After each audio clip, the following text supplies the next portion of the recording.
पढ़ा और समझा। बंदी छोड़ सतगुरु रामपाल जी परमेश्वर जी की जय हो। सत्साई भाई और बहनों, पुस्तक भोगेगा अपना किया रे, इसके ऊपर वीडियो बनाने की श्रृंखला जारी है। इस पुस्तक के माध्यम से हमने पढ़ा और समझा कि 2006 के करोथा कांड के समय जिन लोगों ने प्रत्यक्ष रूप से या अप्रत्यक्ष रूप से सतगुरु रामपाल जी के ऊपर या उनके भक्तों के ऊपर जो भी झूठे मुकदमे लगवाए, गवाहियाँ दी, या करोथा कांड के समय आश्रम पर हमला करने में प्रत्यक्ष या अप्रत्यक्ष रूप से जैसे भी भूमिका निभाई, आगे चलकर उनको क्या कर्म फल भोगना पड़ा। किसी का बेटा मरा, किसी की बेटी मरी, कोई खुद तड़फ तड़फ के मरा, किसी का पूरा परिवार ही सर्वनाश को प्राप्त हो गया। क्योंकि परमात्मा जी के विधान में लिखा हुआ है कि कबीर मेरे भगत को दुख ना दीजिए कोई, संत दुखाए मैं दुखी मेरा आपा भी दुखी होए। आत्मा दुखी तो परमात्मा दुखी। इसी कड़ी में भाइयों और बहनों हम आगे बढ़ें। ये पुस्तक भोगेगा अपना किया रे हमें और करोथा कांड के विषय में क्या क्या जानकारी दे रही है, जिससे हमें कुछ शिक्षा मिल सके, हम भी भविष्य में संभल कर चल सकें।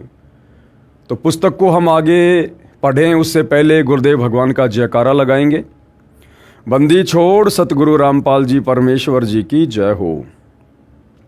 परमपिता परमात्मा सारी सृष्टि के रचनहार, कुल मालिक, असंख्य ब्रह्मांडों के स्वामी, जगत गुरु, तीनों लोकों में प्रवेश करके सबका धारण पोषण करने वाले राजाधिराज, आत्माधार, नाथों के नाथ, देवों के देव महादेव, सर्वेश्वर महेश्वर, मृत्युंजय, अजरो अमर, आदि अनादि सनातनी प्रभु, जगत पिता जगदीश्वर, श्री श्री 1008 की उपाधि के वास्तविक अधिकारी, अकाल मूरत सौद स्वरूपी राम वासुदेव सर्वगतम ब्रह्म, परम पूज्य प्रथम पूज्य परम संत परम पुरुष परम धनी परम दयालु, सत्य कबीर हक्का कबीर, अल्लाहु कबीर, अल्लाहु अकबर बाखबर, अल्लाह ताला, जगत के तारणहार, जगत के मुक्तिदाता, जगत के जगन्नाथ, हारे के सहारे, हिंदुओं के राम, मुसलमानों के अल्लाह, सिखों के वाहिगुरु, ईसाइयों के मसीह, दया के सागर दयानिधि, करुणा के सागर करुणानिधि,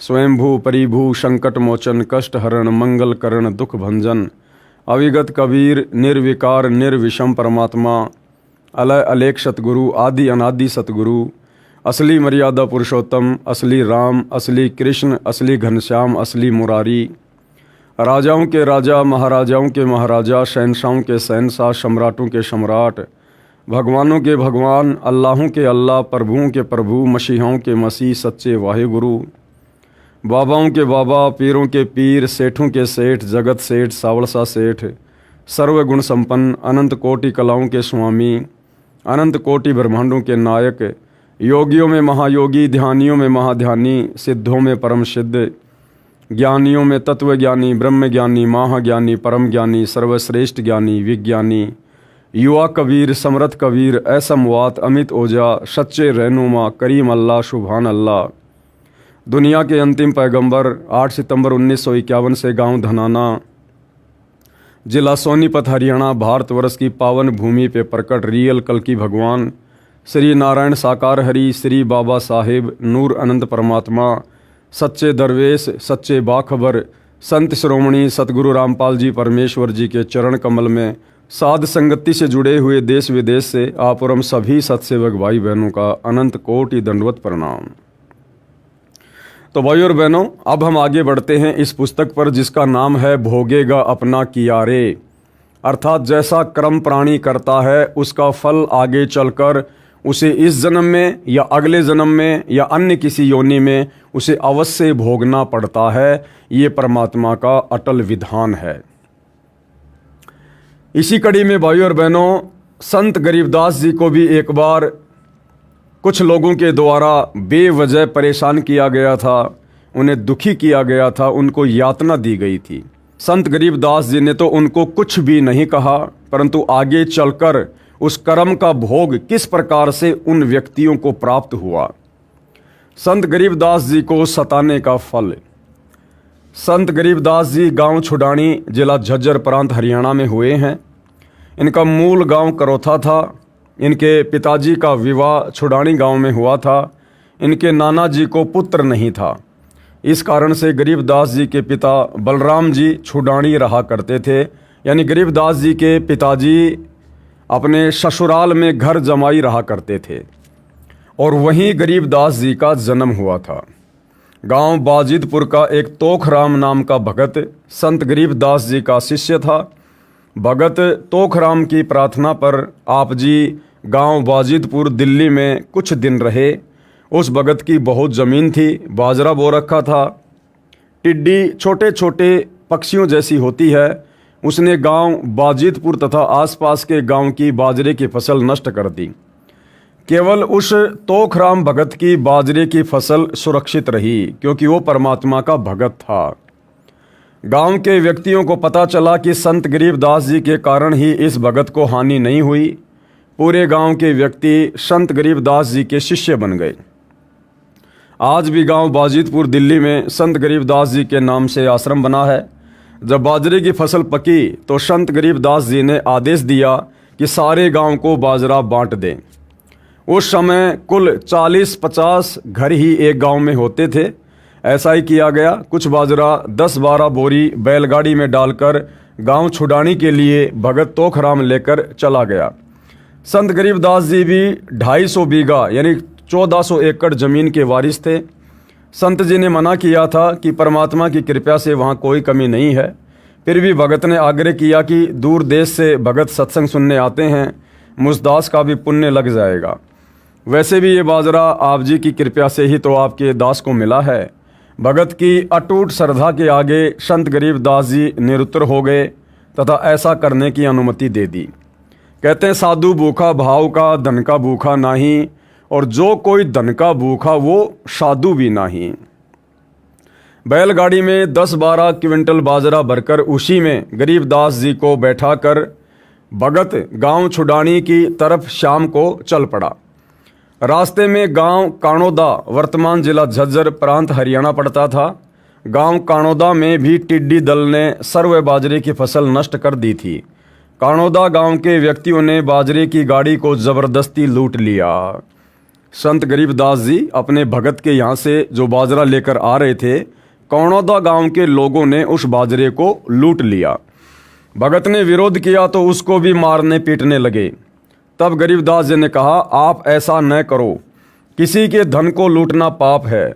गांव में आए व्यक्तियों का अतिथि सत्कार करना चाहिए, भोजन पानी की बात पूछनी चाहिए। आप ये अच्छा नहीं कर रहे हो।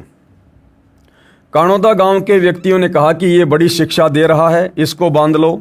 सारा बाजरा लूट लिया। भगत खाली बैलगाड़ी लेकर बाजिदपुर लौट गया। जब सर्व घटना का गांव के व्यक्तियों को पता चला तो कुछ वृद्ध व्यक्ति गांव काणोदा को चल पड़े। दूसरी ओर बाजरा लूटने वाले गरीबदास को हाथों से बांधकर गांव ले गए। गांव काणोदा में एक साहब राय उर्फ छाजू नाम का बड़ा चौधरी व्यक्ति था। सरकार की ओर से उसे जेलदार का पद भी प्राप्त था, यानी छोटा मोटा दंड वो अपराधियों को दे सकता था। उस समय नवाब के द्वारा उसको अधिकार था। वह अपराधियों को दंड भी देता था। गांव के व्यक्तियों ने उस चौधरी से कहा कि ये चोर है, किसी का बाजरा चुरा कर ले जा रहा था, हम पकड़ लाए हैं। उस चौधरी ने अपने हाथों से गरीबदास जी को काठ लगाया। काठ उस समय एक प्रकार की सजा के तौर पर लगाया जाता था। काठ लगाना एक बहुत पीड़ा देने वाला यंत्र बना था, जिसमें व्यक्ति को काठ की बल्लियों के बीच में बांध दिया जाता था। उसमें व्यक्ति न बैठ सकता था न पूरा खड़ा हो सकता था। कुछ देर के पश्चात गांव बाजिदपुर के व्यक्ति गांव काणोदा में पहुंच गए। जब उनको पता चला कि संत जी को काठ में बांध रखा है, तब वे उस साहब राय उर्फ छाजू चौधरी से मिले तथा बताया कि ये महात्मा है, कोई चोर नहीं है। इनकी कृपा से उस भगत के बाजरे को टिड्डियों ने भी हानि नहीं की थी। यही बाजरा लेकर इनका भगत गांव छुडानी जा रहा था। ये कोई चोर नहीं है। आप जी को भ्रमित किया गया है। आप जी क्षमा याचना करें, अन्यथा आप जी को बहुत हानि हो जाएगी। उस साहब राय उर्फ छाजू चौधरी ने संत जी को काष्ट मुक्त कर दिया और हाथ जोड़कर क्षमा याचना नहीं की केवल सिर झुकाकर औपचारिकता करके अहंकारवश चला गया। इसी साहब राय चौधरी अर्थात छिकारा गोत्र ने एक मुसलमान को किसी के कहने से बेकसूर सजा दी थी। गरीबदास जी की घटना के 20 दिन पश्चात चौधरी साहब राय छिकारा प्रतिदिन की तरह सुबह सूर्योदय से पहले गांव से बाहर टट्टी फिरने गया, यानी फ्रेश होने के लिए गया था। तालाब पर हाथ साफ करके वापस चला। उसी समय 2 घोड़ों पर सवार 2 बिलोचों ने उस साहब राय चौधरी का एक एक हाथ पकड़ा तथा तलवार से दोनों हाथ काट कर चले गए। चिल्लाता बिलखता चौधरी साहब राय गांव पहुंचा। वैद्य बुलाकर उपचार कराया। न तो रक्त बहना बंद हुआ और ना ही पीड़ा बंद हुई। सारा दिन सारी रात चिल्लाता रहता था। बड़े बड़े वैद्य आए परंतु व्यर्थ। तब किसी भगत का उस गांव में आना हुआ। सर्व घटना को जानकर उसने कहा कि आप संत गरीबदास जी के पास जाओ, उनसे हृदय से समायाचना करो, तब बात बन सकती है। मरता क्या नहीं करता। 3-4 घोड़े तैयार किए गए। एक घोड़े पर उस चौधरी साहब राय को बैठाया तथा उसी घोड़े पर एक व्यक्ति और बैठा। सब के सब गांव छुडानी में संत गरीबदास जी के पास गए। चौधरी साहब राय उर्फ छाजू ने नाक रगड़ कर क्षमा मांगी। तुरंत पीड़ा तथा रक्त का स्राव बंद हो गया। उसी समय तुरंत वो पीड़ा बंद हो गई और खून का बहना भी बंद हो गया। सर्वे व्यक्तियों को बड़ा आश्चर्य हुआ। तब संत गरीबदास जी ने कहा, भाई आपको पद याद है, उसका सदुपयोग करना चाहिए। दंड देने से पहले स्वयं जांच करनी चाहिए। गलती हो भी जाए तो हृदय से क्षमा याचना करनी चाहिए।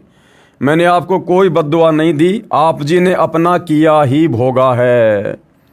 इसी प्रकार भाइयों और बहनों, करोथा कांड के बाद में डिग्गल गांव में, बागपुर गांव में, करोथा के आसपास जिन जिन परिवारों का सर्वनाश हुआ, जिन्होंने करोथा कांड के समय प्रत्यक्ष या अप्रत्यक्ष रूप में अपनी भूमिका निभाई थी हमला करने में, संत रामपाल जी ने किसी को कोई बद्दुआ नहीं दी, क्योंकि ये सारी सृष्टि के पिता हैं और पिता कभी भी अपने बच्चों को बद्दुआ नहीं देता है।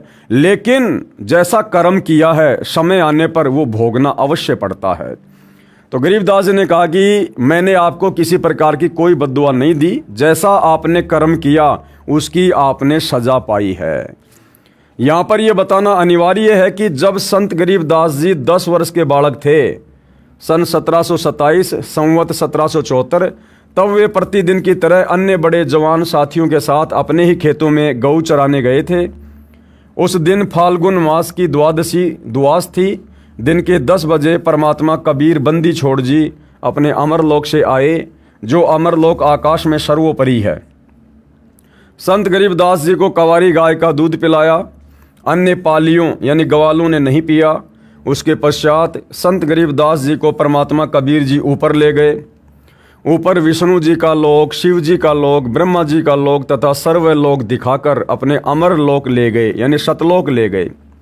इस प्रक्रिया में 8 से 10 घंटे लग गए। दूसरी ओर बालक गरीबदास जी को मरा जानकर अंतिम संस्कार के लिए चिता पर रख दिया था। उसी समय परमात्मा ने वह आत्मा पुनः शरीर में प्रवेश कर दी। बालक जीवित हो गया। गांव में खुशी की लहर दौड़ गई। उस दिन के पश्चात बालक गरीबदास जी सामान्य बच्चा नहीं रहा। कहावत है कि आप क्या भगवान से मिलकर आए हो। संत गरीबदास जी भगवान से मिलकर आए थे। इसलिए संत गरीबदास जी ने उपस्थित काणोदा निवासियों को मनुष्य जीवन का उद्देश्य बताया। सर्व ने दीक्षा ली।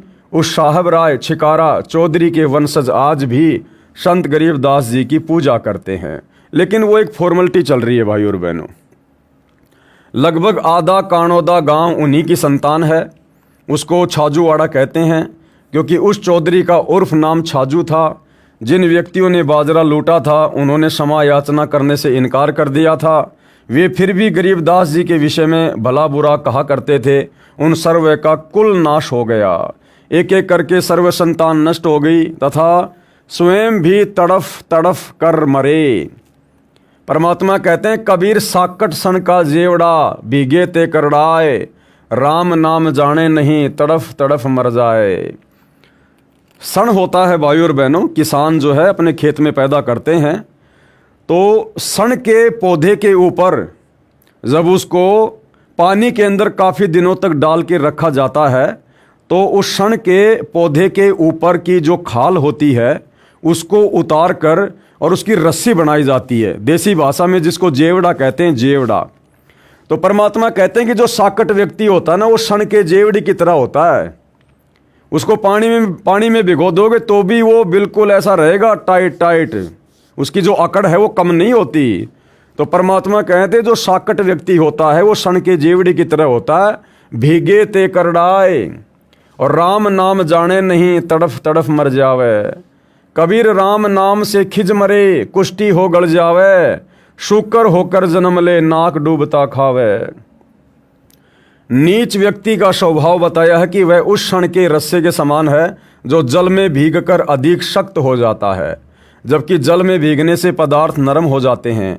इसी प्रकार सत्संग के वचन रूपी जल में भी जो अहंकार करता है, नम्र होकर दीक्षा नहीं लेता और परमात्मा की चर्चा करने से चिढ़ता है, वह व्यक्ति कुष्ठ रोग से पीड़ित होकर गलकर मर जाता है।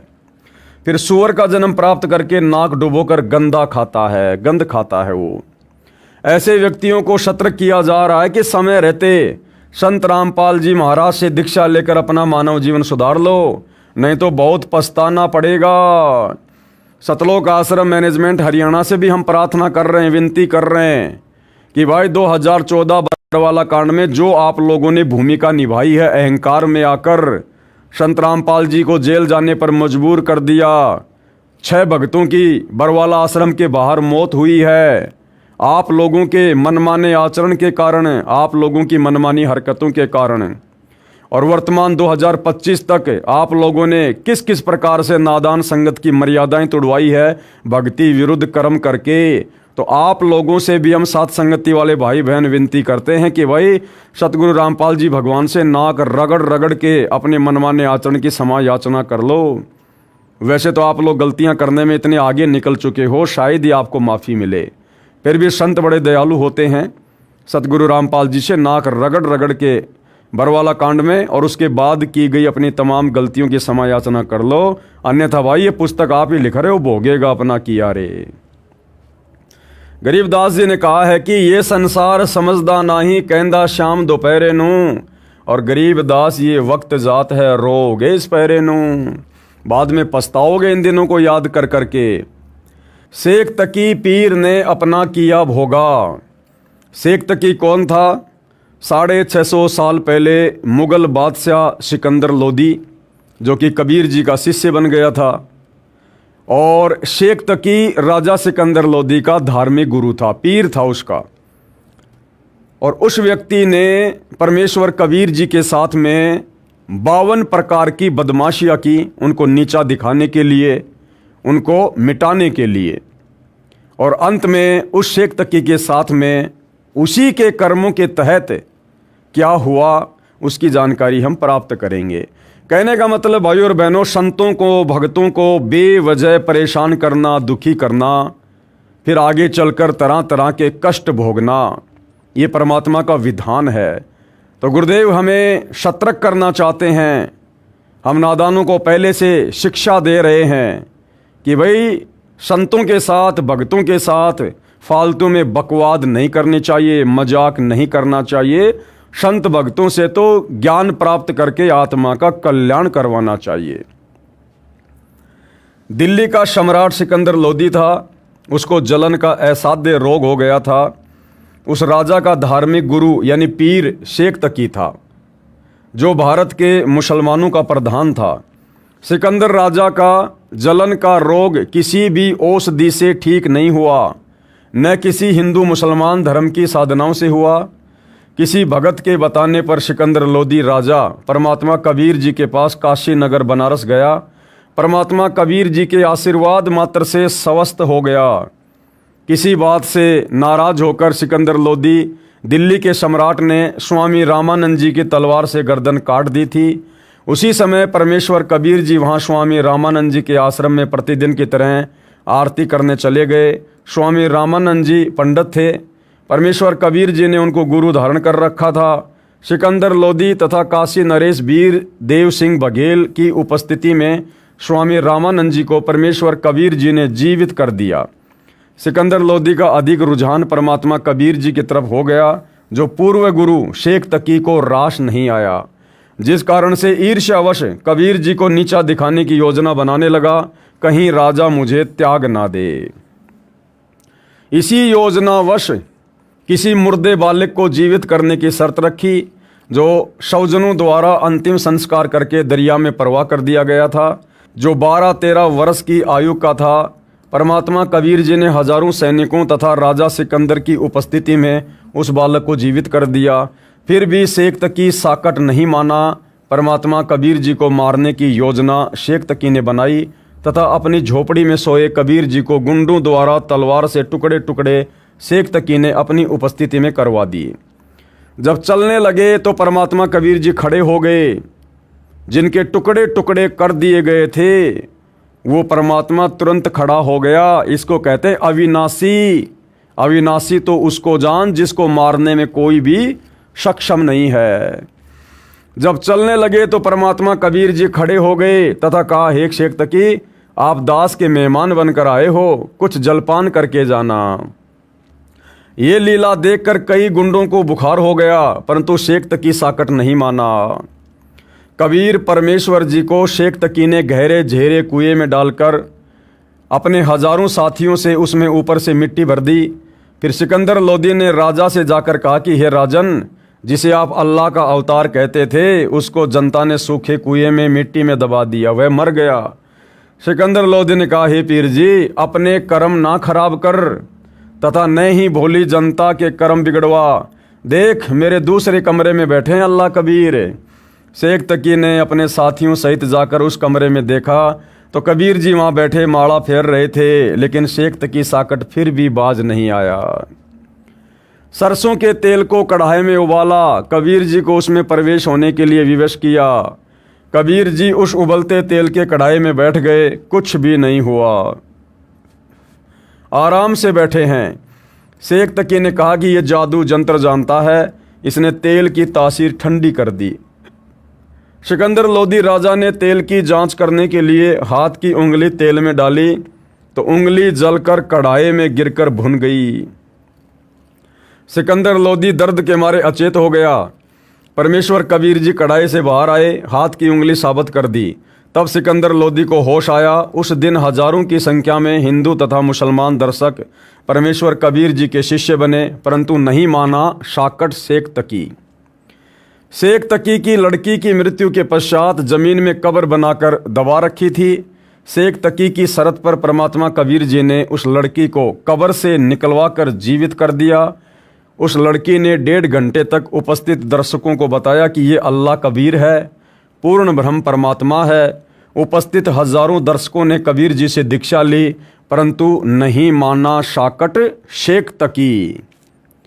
परमेश्वर कबीर जी दोनों धर्मों के व्यक्तियों को समझाया करते थे कि आपके धर्मगुरु परमात्मा प्राप्ति के यथार्थ ज्ञान से खाली हैं और मेरे पास वह सत्य भक्ति है जिससे आप यहाँ भी सुखी तथा परलोक में भी सुखी हो जाओगे।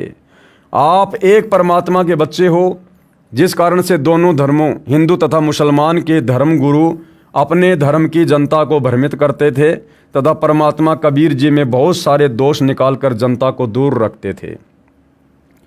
जब देखा कि परमेश्वर कबीर जी मारे से मर नहीं रहे, ना ज्ञान में हार रहे, तो एक योजना बनाई। भारतवर्ष में जितने भी हिंदू तथा मुसलमान गुरुओं के आश्रम थे, सबको झूठी चिट्ठी लिखकर भेज दी कि कबीर पुत्र नीरू शहर काशी में 3 दिन का भंडारा करेगा। प्रति भोजन के पश्चात प्रत्येक को एक सोने की मोहर यानी 10 ग्राम सोना और एक दोहर, दोहर क्या होती थी उस समय का सर्वश्रेष्ठ कंबल, वो भी देगा। 18 लाख महात्मा भगत भोजन भंडारा करने काशी नगर में आ गए, उस सोने की मोहर और दोहर के चक्कर में। परमेश्वर कबीर जी तथा अन्य रूप में एक केशव नाम का बंजारा यानी व्यापारी बनकर अपने शतलोक स्थान आकाश से 9 लाख बैलों के ऊपर आए। भक्तों ने थैलों में खाने का कुछ पका पकाया, कुछ कच्चा सामान लेकर काशी शहर में टेंट लगाकर उनमें सारा सामान रख दिया। शतलोक स्थान आकाश से ही लाखों भगत सेवा करने के लिए आए थे। भंडारा शुरू हुआ। यहाँ पर स्पष्ट करना उचित समझते हैं कि परमेश्वर कबीर जी का जन्म किसी माँ से नहीं हुआ था, क्योंकि परमेश्वर कबीर स्वयंभू हैं, परिभू हैं, सर्वेश्वर हैं, महेश्वर हैं। ना सतगुरु जननी जने जाके माना बाप, पिंड ब्रह्मंड से रहित है ना वहाँ तीनों ताप। परमात्मा कबीर जी का जन्म किसी माँ से नहीं हुआ था। विक्रमी संवत 1455 सन 1398 जेठ मास की पूर्णमासी को सुबह सूर्योदय से 1.5 घंटा पहले परमात्मा कबीर जी आकाश से सतलोक स्थान से सशरीर चलकर आए थे। एक शिशु रूप में काशी शहर के बाहर जंगल में लहर तारा नामक तालाब में कमल के फूल पर प्रकट हुए थे। इसके प्रत्यक्ष दृष्टा एक अष्टानंद ऋषि थे जो प्रतिदिन उसी तालाब पर स्नान करने जाया करते थे। कमल के फूल से नीरू नामक निसंतान जुलाहा शिशु रूपधारी परमेश्वर को अपनी पत्नी सहित घर ले गए। बालक का नाम कबीर रखा, इसलिए यहाँ पर नीरू पुत्र लिखा है। शेख तकी राजा सिकंदर को भी चिट्ठी देकर साथ ले आया। यानी पूरे भारतवर्ष में शेख तकी ने परमात्मा कबीर जी को नीचा दिखाने के लिए कि कबीर तो निर्धन है, जुलाहा है, खुद का परिवार भी बड़ी मुश्किल से चला रहा है। 18 लाख लोगों को, दुनिया भर के साधु संतों को जो काशी में इकट्ठा होंगे, उनको कैसे भोजन करवाएगा, कहाँ से उनको सोने की मोहर देगा, दोहर देगा। और जब इतने सारे लोग यहाँ इकट्ठे हो जाएंगे तो ये कबीर अवश्य काशी छोड़कर भाग जाएगा, अन्यथा लोग पीट पीट कर उसको मार देंगे। ऐसी योजना शेख तकी ने और अन्य लोगों ने मिलकर बनाई। परंतु भाई परमात्मा तो परमात्मा है जो तीनों लोकों में प्रवेश करके सबको भोजन पानी दे रहा है। 18 लाख लोग उसके लिए क्या हैं? उन 18 लाख लोगों को प्रतिदिन वो जहाँ भी खाना खा रहे थे वही परमात्मा तो दे रहा था। अब अगर एक जगह इकट्ठे होकर खा लेंगे तो कौन सी बड़ी बात है। लेकिन शेख तकी ईर्ष्यावश कबीर जी को एक सच्चा या कुछ अच्छा साधु भी नहीं मानता था। तो शेख तकी ने उस दिन राजा सिकंदर लोदी को भी साथ ले लिया और कहा कि आपके गुरुजी भंडारा कर रहे हैं कबीर, चलो साथ में। इसलिए कि वहाँ कबीर मिलेगा नहीं, दुनिया वहाँ पर गालियाँ निकाल रही होगी और राजा के दिल में कबीर जी के प्रति श्रद्धा कम हो जाएगी और तेरी चौधर बरकरार बनी रहेगी। ये सोचकर शेख तकी ने सिकंदर लोदी को भी साथ में ले लिया। शेख तकी राजा सिकंदर को भी चिट्ठी देकर साथ ले आया। उसने सोचा था कि कबीर शहर छोड़कर भाग गया होगा, परंतु वहाँ जाकर देखा तो कुछ और ही कमाल था। सिकंदर लोदी बड़ा खुश हुआ। परमात्मा कबीर जी दूसरे रूप में अपनी झोपड़ी में रविदास संत जी के साथ बैठे थे। परमेश्वर कबीर जी ने अपना दूसरा रूप बनाया केशव बंजारे का। 9 लाख बैलों के ऊपर पका पकाया भोजन लेकर, टेंट का सामान लेकर काशी में उतर आए और वहाँ तो उन्होंने रंग लगा दिए। रंग, दुनिया भोजन कर रही है, भंडारा कर रही है, आनंद ले रही है। राजा सिकंदर जी परमेश्वर कबीर जी को झोपड़ी से स्वयं हाथी पर बैठाकर उस भोजन भंडारे के स्थान पर लाए जहाँ पर आए अतिथि मन वांछित भोजन तथा मोहर दोहर लेकर कबीर जी के गुणगान कर रहे थे। 3 दिन तक भंडारा चला। परमात्मा कबीर जी ने अपने दूसरे रूप डबल रोल में केशव के साथ ज्ञान चर्चा की, लीला करके लगातार 24 घंटे यानी 8 पैर तक सत्संग किया। ज्ञान को सुनकर लगभग 15-16 लाख भक्तों तथा अन्य साधुओं ने नाम दीक्षा ली, परमेश्वर कबीर जी के शिष्य बने। इस प्रकार परमेश्वर कबीर जी के हिंदू तथा मुसलमान कुल 64 लाख शिष्य बने थे। कबीर जी सन 1398 से 1518 तक 120 वर्ष पृथ्वी पर लीला करके सशरीर शवधाम सतलोक चले गए थे। अंत में सिकंदर लोदी तथा शेख तकी की उपस्थिति में सारे बैल तथा बंजारे अंतर्ध्यान हो गए तथा परमात्मा कबीर जी का दूसरा स्वरूप केशव कबीर जी के शरीर में समा गया।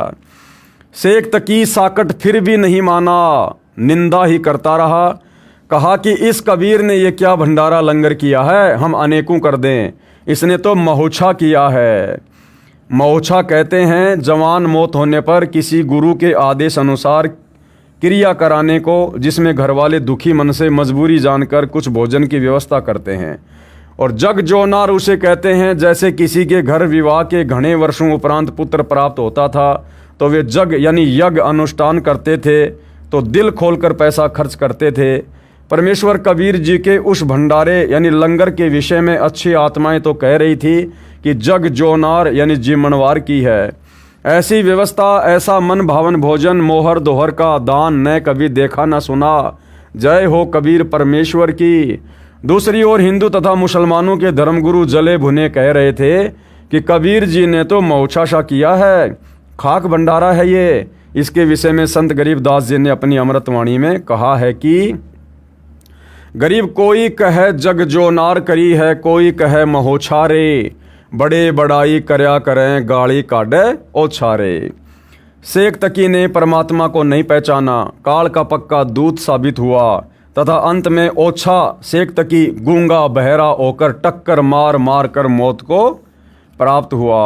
अपना किया भोगा तथा नरक का भागी बना। जबकि भाइयों और बहनों, परमात्मा मौका देता है। शेख तकी को काफ़ी वर्षों तक परमात्मा जी ने मौका दिया। उसकी आंखों के सामने परमात्मा ने प्रत्यक्ष चमत्कार करके दिखाए, मुर्दों को जिंदा करके दिखाया। उसके बावजूद भी शेख तकी के अंदर से वो ईर्ष्या खत्म नहीं हुई और अंत में अपने किया का फल भोगा, अपने किए कर्मों का फल भोगा और मरने के बाद में नरक का भी भागी बना। महर्षि दयानंद का अज्ञान, आर्य समाज के प्रवर्तक महर्षि दयानंद का अज्ञान। महर्षि दयानंद का वेद विरुद्ध ज्ञान, शेष प्रश्न 3 से लगातार। महर्षि दयानंद जी सत्यार्थ प्रकाश के समोल्लास 7 पेज नंबर 162, समोल्लास 8 पेज नंबर 178, 179, समोल्लास नंबर 8 पेज नंबर 191 तथा समोल्लास 7 पेज नंबर 164 पर लिखते हैं कि परमात्मा जीव तथा प्रकृति रज सत तम अनादि है। भावार्थ है कि परमात्मा ने जीव तथा प्रकृति जो 3 गुणों रजगुण, सतगुण तथा तमगुण से मिलकर बनती है, उसको उत्पन्न नहीं किया। ये भी परमात्मा की तरह स्वयंभू है, अर्थात भाई बहन सिद्ध कर दिए। शेख तकी कह रहा कि रजगुण, तमगुण, सतगुण ये स्वयंभू हैं, अपने आप प्रकट हुए हैं। पुस्तक ऋग्वेदादि भाष्य भूमिका नामक पुस्तक के पेज नंबर 117-118 में वेद मंत्र का अनुवाद करते समय खंडन किया है कि सृष्टि रचना से पहले केवल एक परमात्मा था। उस समय रज सत तम अर्थात 3 गुण नहीं थे, जिसको महर्षि दयानंद ने प्रकृति कहा है। उसी को प्रधान भी कहा जाता है। वे भी नहीं थे। इससे भी समय सिद्ध हुआ कि पहले केवल परमात्मा थे, बाद में सृष्टि रचना के समय प्रकृति तथा जीव परमात्मा ने ही उत्पन्न किए। वेदों में प्रमाण है कि परमात्मा ने प्रकृति तथा जीव को भी उत्पन्न किया। प्रकृति यानी ये दुर्गा और जीव यानी आप और हम सभी आत्माएं। ऋग्वेद मंडल 10 सूक्त 72 मंत्र 1 और 9, बड़े आकार वाले ऋग्वेद द्वितीय भाग सूक्त 72 के मंत्र 9 में अदिति का अर्थ है प्रकृति किया है। मंत्र 4 व 5 में लिखा है कि हे दक्ष, ईश्वर से अदिति अर्थात प्रकृति उत्पन्न हुई। छोटे ऋग्वेद के ऋग्वेद मंडल 10 सूक्त 72 मंत्र 8 से प्रकृति का अर्थ अदिति किया है। जिस रजगुण, सतगुण तथा तमगुण को महर्षि जी ने प्रकृति कहा है, सृष्टि से पूर्व नहीं था। इससे सिद्ध हुआ कि प्रकृति को भी परमात्मा ने उत्पन्न किया है। यानी भाइयों और बहनों, जब तक तत्व ज्ञान नहीं होगा, चाहे महर्षि हो चाहे कोई सिद्ध हो, वो केवल खिचड़ी ज्ञान ही समाज में पेश कर सकता है। जब तक इंसान को सृष्टि रचना का यथार्थ ज्ञान नहीं होगा, वो ना तो स्वयं किसी धर्म ग्रंथ को समझ सकता है, ना किसी को समझा सकता है। तो यही स्थिति आर्य समाज के प्रवर्तक श्री दयानंद जी की थी।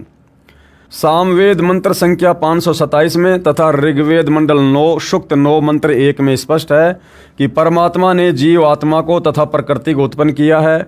लिखा है जब ये सृष्टि उत्पन्न नहीं हुई थी, इससे यह भी सिद्ध है कि सृष्टि उत्पन्न हुई है तथा प्रारंभ हुई है। महर्षि दयानंद का सत्यार्थ प्रकाश वाला ज्ञान गलत सिद्ध हुआ, जिसमें कहा है कि जीव की उत्पत्ति नहीं हुई, सृष्टि का प्रारंभ नहीं हुआ। ये तो अनादिकाल से चली आ रही है। प्रकृति भी उत्पन्न नहीं हुई। जीव, प्रकृति तथा परमात्मा अनादि है। महर्षि दयानंद ने यह भी कहा है कि जीव की उत्पत्ति परमात्मा ने नहीं की।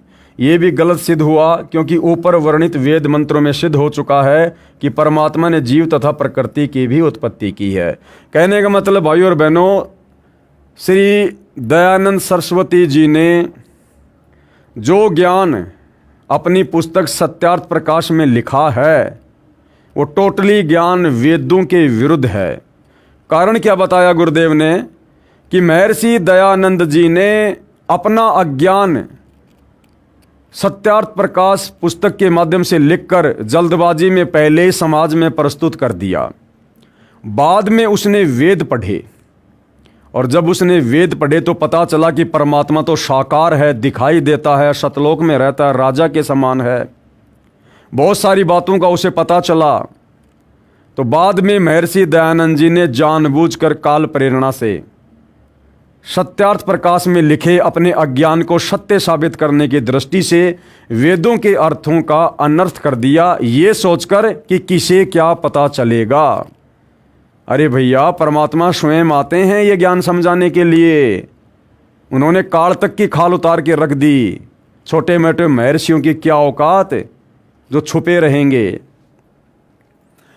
सत्यार्थ प्रकाश के पेज नंबर 191 समोल्लास 8 में महर्षि दयानंद जी ने कहा है कि सृष्टि का कभी आरंभ ही नहीं होता है, न अंत होता है, परवाह रूप से अनादि है। फिर सत्यार्थ प्रकाश समोल्लास 8 पेज नंबर 190, 191, 177 तथा समोल्लास 4 पेज नंबर 76 के, समोल्लास 7 पेज नंबर 152 पर यजुर्वेद अध्याय 13 मंत्र 4 का अनुवाद करके खंडन किया है कि सृष्टि से पहले केवल एक परमात्मा था। इसका मतलब सृष्टि की भी उत्पत्ति हुई है, अर्थात परमात्मा ने सृष्टि की उत्पत्ति की है। लेकिन महर्षि दयानंद जी ऐसा नहीं मानते।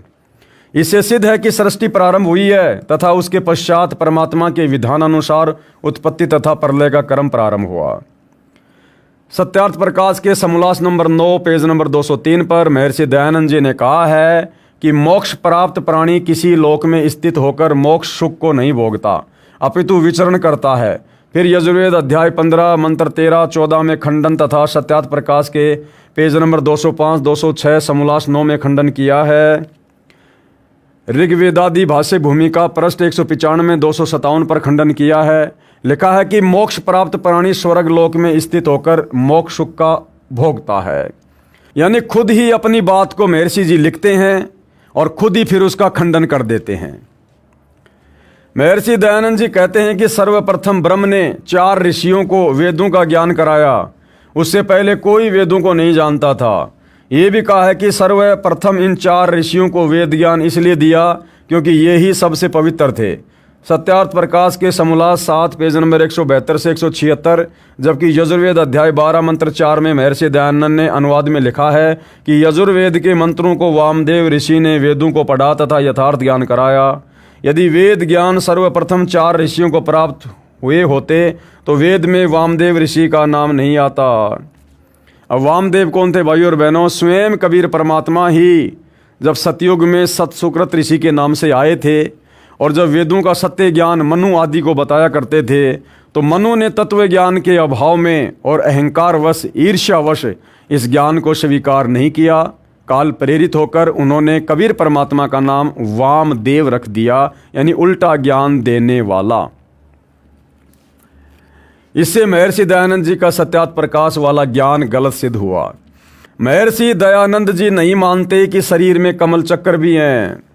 जीवन चरित्र श्रीमद दयानंद प्रकाश पेज नंबर 33-34, जबकि ऋग्वेद आदि भाष्य भूमिका पुस्तक के पेज नंबर 183, 185 व 186 में उपनिषदों के वाक्यों से स्वयं सिद्ध कर रहा है कि कमल चक्र हैं। ऋग्वेद मंडल 1 सूक्त 164 मंत्र 3 में प्रमाण है कि कमल चक्र हैं। यानी वेदों में जो बातें सत्य लिखी हैं महर्षि जी की सत्यार्थ प्रकाश में बिल्कुल वेदों के विपरीत लिखी गई हैं। महर्षि दयानंद का वह सिद्धांत भी गलत सिद्ध हुआ कि परमात्मा ने सर्वप्रथम 4 ऋषियों को वेद उनके हृदय में दिए, क्योंकि ऋग्वेद आदि भाष्य भूमिका पुस्तक के पेज नंबर 10-11 पर स्पष्ट है कि ब्रह्म ने अपने श्वासों से वेद उत्पन्न किए।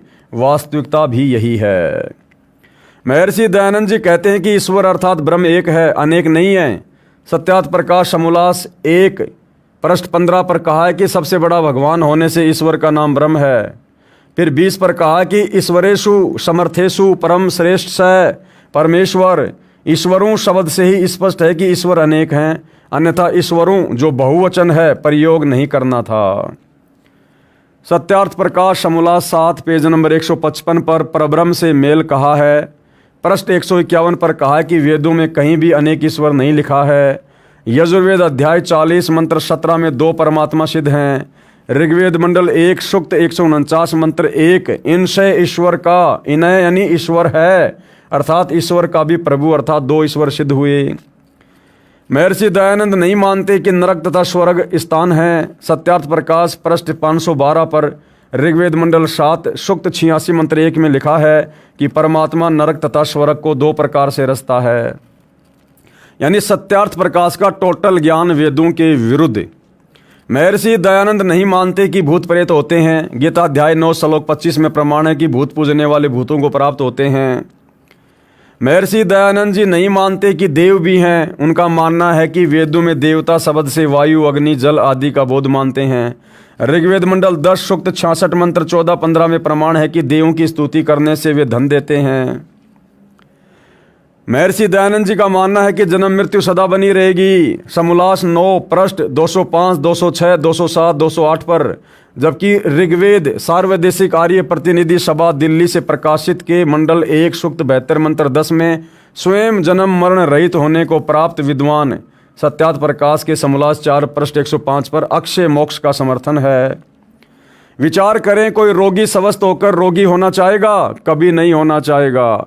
श्रीमद् भगवद गीता अध्याय 15 मंत्र 4, अध्याय 8 मंत्र 20 से 22 में भी स्पष्ट है कि पूर्ण मोक्ष प्राप्त प्राणी का कभी जन्म नहीं होता। इसके बाद महर्षि दयानंद जी का भूगोल खगोल का ज्ञान। यानी भाई और बहनों, ना तो महर्षि दयानंद जी को शास्त्रों का ज्ञान था, ना वेदों का ज्ञान था, ना उनको कोई सामाजिक ज्ञान था। उनको खगोल भगोल का भी ज्ञान नहीं था, सौर मंडल का भी ज्ञान नहीं था उनको किसी भी प्रकार का। और कैसी कैसी ऊट पटांग बातें उन्होंने सत्यार्थ प्रकाश में लिख रखी हैं। महर्षि दयानंद जी ने सत्यार्थ प्रकाश समोल्लास 7 पेज नंबर 174 पर लिखा है कि जब तक इंग्लैंड का कोलंबस नामक व्यक्ति अमेरिका में नहीं गया था, तब तक वे भी करोड़ों वर्षों से मूर्ख थे। अब शिक्षा पाने से विद्वान हो गए। समोल्लास 10 प्रश्न नंबर 226, समोल्लास 11 पेज नंबर 235 पर खंडन है। लिखा है कि व्यास जी अपने पुत्र तथा शिष्य सुख सहित अमेरिका में निवास करते थे। वे सर्व शिक्षित थे। फिर सत्यार्थ प्रकाश समोल्लास 11 पेज नंबर 235 पर लिखा है कि सृष्टि प्रारंभ हुई तब से लेके 5000 वर्ष पूर्व तक आर्यों का सार्वभौम चक्रवर्ती राज्य रहा है। अमेरिका का बब्रुवाहन नामक राजा महाभारत युद्ध में आया था। दूसरी ओर कहा है कि जब तक कोलंबस अमेरिका नहीं गया वे मूर्ख थे।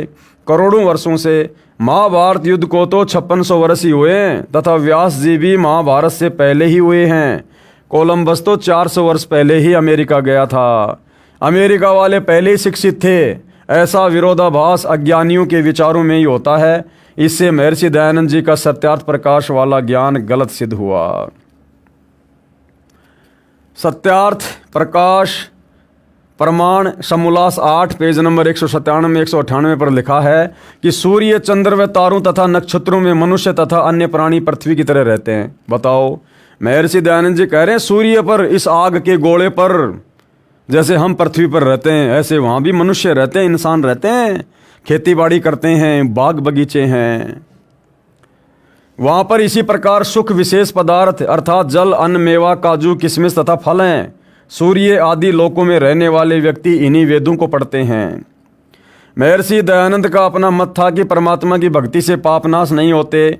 इसलिए सत्यार्थ प्रकाश समोल्लास 7 पेज नंबर 155 पर कहा है कि जिस पुस्तक में पापों को क्षमा नाश करने की बात है वह न ईश्वर और न किसी विद्वान का बनाया गया है।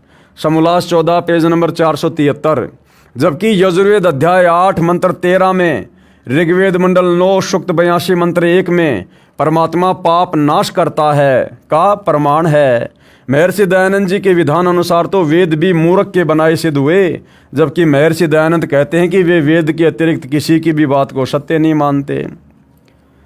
सत्यार्थ प्रकाश समोल्लास 13 पेज नंबर 426 430 में महर्षि दयानंद जी ने तर्क दिया है कि ईसा ने यानी ईसा मसीह ने अपने माता पिता की सेवा नहीं की, जिस कारण से लंबी आयु नहीं पा सका। महर्षि दयानंद का कहना है कि ईसा को क्रश किया गया, कितने कष्ट से प्राणांत हुआ, इससे अच्छा तो फंद यानी फांसी लगाकर मर जाना चाहिए था। अब विचार करें भाई और बहनों, महर्षि दयानंद की आत्मकथा नामक पुस्तक पेज नंबर 8 पर महर्षि दयानंद ने स्वयं लिखा है कि वे अपने माता पिता की सेवा करने के विरोधी थे। उन्होंने भी अपने माता पिता की सेवा नहीं की। शायद इस पाप के परिणाम स्वरूप महर्षि दयानंद 59 वर्ष की आयु में असाध्य रोग से 1 महीने तक तड़फ तड़फ कर मरे। उनके माथे पर छाले, मुंह में छाले, जीभ पर छाले, सारे शरीर पर छाले तथा टट्टी पेशाब भी वस्त्रों में ही निकल जाता था। प्रमाण है पुस्तक श्री मद दयानंद प्रकाश पेज नंबर 437, 443, 444, 445, 446, 447 से महर्षि दयानंद जी ने समोल्लास 3 पेज नंबर 44 पर कहा है कि जो व्यक्ति 48 वर्ष तक ब्रह्मचर्य का सेवन करता है वह 400 वर्षों तक जीवित रहता है। महर्षि दयानंद तो आमरण ब्रह्मचार्य का दावा करते थे कि मैं तो आजीवन ब्रह्मचार्य का पालन किया है मैंने। वे स्वयं अश्वनी आशोज बदी चतुर्दशी संवत 1940 से कार्तिक अमावस्या संवत 1940 तक 1 महीना रोग की महापीड़ा को झेलकर 59 वर्ष की आयु में मर गए। जबकि ये तो आजीवन ब्रह्मचार्य का पालन किया करते थे जैसा कि ये कह रहे हैं। तो 400 साल तो बहुत दूर की बात है, ये तो खाली 59 साल की उम्र में ही मर गए। प्रमाण पुस्तक श्री मद दयानंद प्रकाश पेज नंबर 437 तथा 451 तथा पेज नंबर 437, 438, 443 से 447 पर। सत्यार्थ प्रकाश समोल्लास 13 पेज नंबर 444 पर समीक्षा संख्या 125 में ईसाइयों की आलोचना में कहा है कि एक स्त्री सूर्य पहने है, यानी एक स्त्री ने सूर्य को पहन रखा है, चांद उसके पांव तले हैं। महर्षि दयानंद स्वयं कह रहा है कि सूर्य पर मनुष्य व अन्य प्राणी रहते हैं, वहाँ सर्व सुख पदार्थ जैसे गेहूं, चना, काजू आदि मेवा फल हैं। सत्यार्थ प्रकाश के समोल्लास 8 पेज नंबर 197, 198 में। यानी टोटल भाई और बहनों उवाबाई भर रखी है, मनमाना ज्ञान ठोक रखा है सत्यार्थ में। महर्षि दयानंद का वेद ज्ञान, एक मंत्र का 2 वेदों में अर्थ किया है, दूसरे के विपरीत अर्थ है। यजुर्वेद अध्याय 5 मंत्र 20, ऋग्वेद मंडल 1 सूक्त 154 मंत्र 2, गायत्री मंत्र यजुर्वेद अध्याय 36 मंत्र 3 में अन्य अर्थ हैं तथा सत्यार्थ प्रकाश समोल्लास 3 पेज नंबर 38-39 पर अन्य अर्थ हैं। महर्षि दयानंद व्यसन था, वो विकारी आदमी था, नशा भी किया करता था। महर्षि दयानंद सरस्वती, महर्षि दयानंद भांग पीते थे। बताओ भाई और बहनों, भांग पीने वाला समाज सुधारक कैसे हुआ? इसका प्रमाण है पुस्तक श्री मद दयानंद प्रकाश, प्रकाशक हैं सार्वदेशिक आय प्रतिनिधि सभा दिल्ली के पेज नंबर 34 और 35 पर। पुस्तक आत्मकथा पेज नंबर 22 पर। महर्षि दयानंद हुलास सूंघता था, इसका प्रमाण है पेज नंबर 129 पर। हुक्का पिया करता था, पेज नंबर 302 पर प्रमाण है। पान भी खाता था, पृष्ठ 911 पर। और तंबाकू खाते सूंघते थे, पेज नंबर 208 पर प्रमाण है। उपरोक्त प्रमाण पुस्तक महर्षि दयानंद सरस्वती का जीवन चरित्र, प्रकाशक हैं आर्य समाज नयाबास दिल्ली। महर्षि दयानंद चाय पीता था, क्योंकि चाय भी भाइयों और बहनों एक नशा है। पुस्तक नव जागरण के पुरोधा दयानंद सरस्वती, प्रश्न नंबर 381 पर। महर्षि दयानंद को विष नहीं दिया गया, उसकी मृत्यु रोग के कारण हुई थी। महर्षि दयानंद झूठ फैला की जहर उनकी मृत्यु रोग से। इसका प्रमाण है पुस्तक दयानंद चरित पेज नंबर 216 तथा पुस्तक श्री मद दयानंद प्रकाश पेज नंबर 437 पर। पुस्तक नव जागरण के पुरोधा दयानंद सरस्वती, प्रकाशक परोपकारिणी सभा के सरगंज अजमेर राजस्थान, पेज नंबर 529, 530, 531, 536 पर।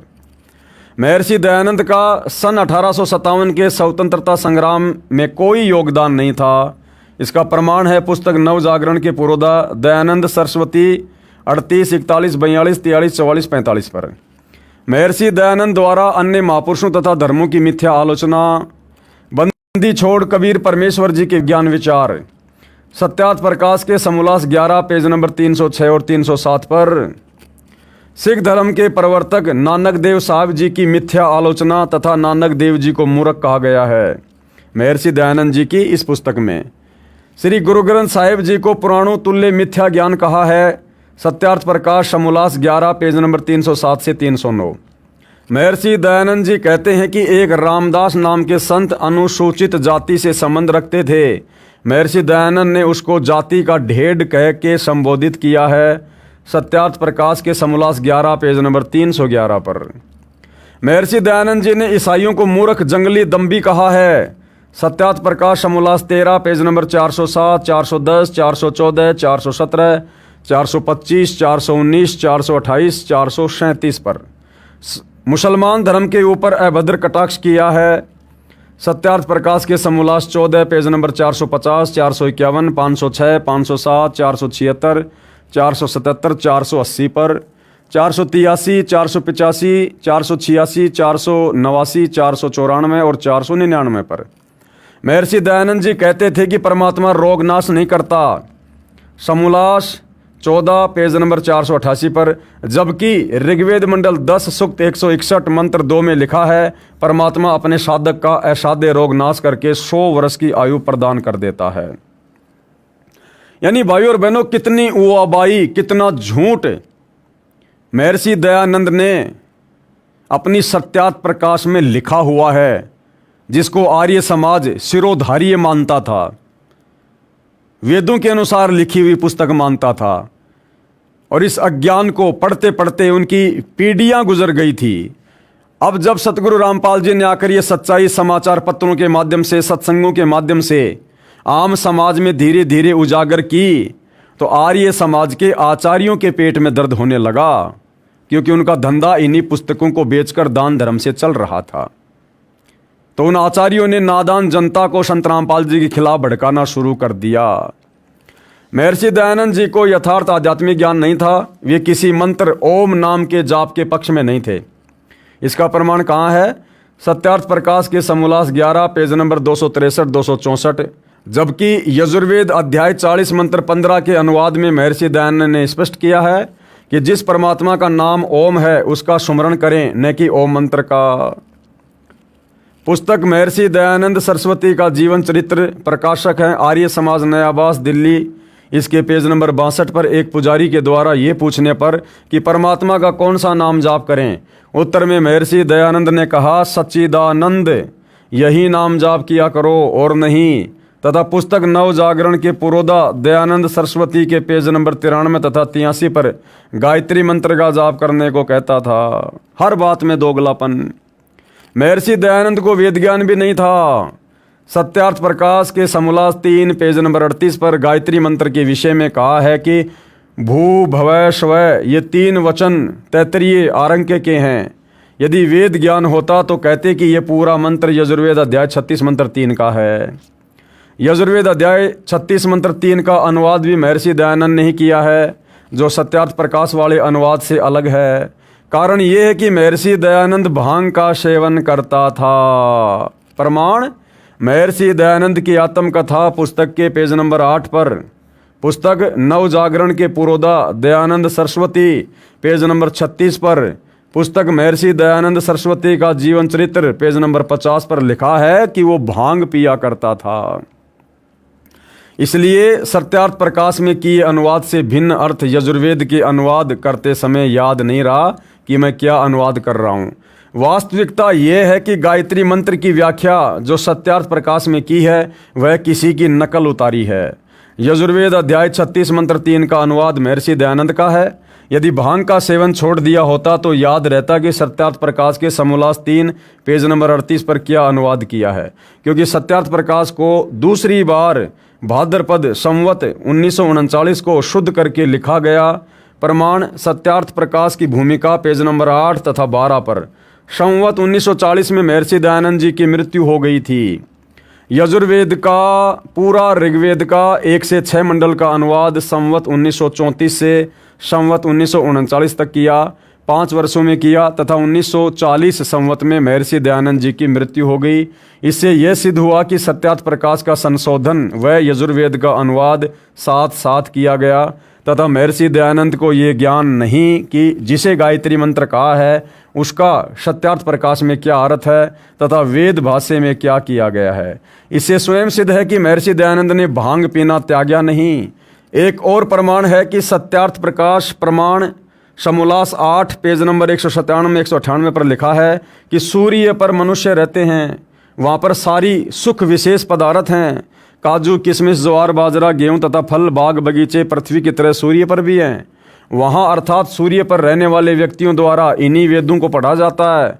विचार करें, संवत 1940 अर्थात सन 1883 में महर्षि दयानंद जी की मृत्यु हुई तथा संवत 1939 यानी 1882 तक सत्यार्थ प्रकाश का संशोधन किया।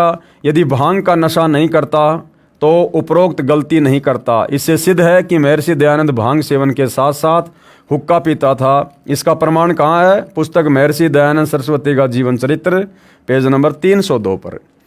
तमाकू खाता, हुल्लास भी सूंघता था, इसी पुस्तक महर्षि दयानंद सरस्वती का जीवन चरित्र पेज नंबर 208 पर। और चाय पीता था, इसका प्रमाण भी पुस्तक नव जागरण के पुरोधा दयानंद सरस्वती पृष्ठ 381 पर। अब देखो भाइयों और बहनों, बार बार गुरुदेव भगवान भांग के साथ में, तमाकू के साथ में चाय को भी नशा घोषित कर रहे हैं। इसीलिए सत्सेवक भाई बहनों ने आज से 4 साल पहले ही चाय का सेवन करना छोड़ दिया। महर्षि दयानंद ने कहा है कि परमात्मा की संध्या अर्थात प्रार्थना व स्तुति आदि उपासना केवल 2 समय सुबह और शाम को करनी चाहिए। जप तथा पुरुषचरण करना आवश्यक नहीं है। प्रमाण जीवन चरित्र महर्षि दयानंद सरस्वती पृष्ठ 294 जो वेद विरुद्ध ज्ञान है। वेदों में तो 3 समय की संध्या बताई है भाई। उत्तर, वेदों में लिखा है कि परमात्मा की प्रार्थना संध्या 3 समय प्रातः दोपहर तथा शाम को करनी चाहिए। इसका प्रमाण ऋग्वेद मंडल 8 सूक्त 1 मंत्र 29 व ऋग्वेद मंडल 9 सूक्त 13 मंत्र 13 में तथा यजुर्वेद अध्याय 19 मंत्र 26 में प्रमाण है कि परमात्मा की उपासना स्तुति 3 समय करने को कहा है। महर्षि दयानंद हवन यज्ञ की विधि लकड़ियों को जलाकर घी डालकर करने को बताते हैं, जबकि ऋग्वेद मंडल 9 सूक्त 86 मंत्र 10 में ज्योतिर्यज्ञ से यानी ज्योति यज्ञ का महत्व कहा है। अर्थात वेदों में ज्योति यज्ञ का प्रावधान है। संत रामपाल जी महाराज ज्योति यज्ञ को करवाते हैं। विवाह के संबंध में सत्यार्थ प्रकाश समोल्लास 4 पेज नंबर 69 70 71 96 97 102 103 जो कतई संभव नहीं है। कैसे? माता बच्चे को केवल 6 दिन दूध पिलाए, 6 दिन के पश्चात दाई अपना दूध उस नवजात बच्चे को पिलाए। समोल्लास 4 पेज नंबर 82 पर जो बिल्कुल भी संभव नहीं है। अधिक प्रमाणों के लिए कृपया पढ़िए पुस्तक कड़वा सत्य तथा ज्ञान गंगा, उसमें आपको विस्तार से सब कुछ जानने और सुनने को मिलेगा। अब भाइयों और बहनों, शास्त्र अनुकूल साधना से क्या लाभ होता है?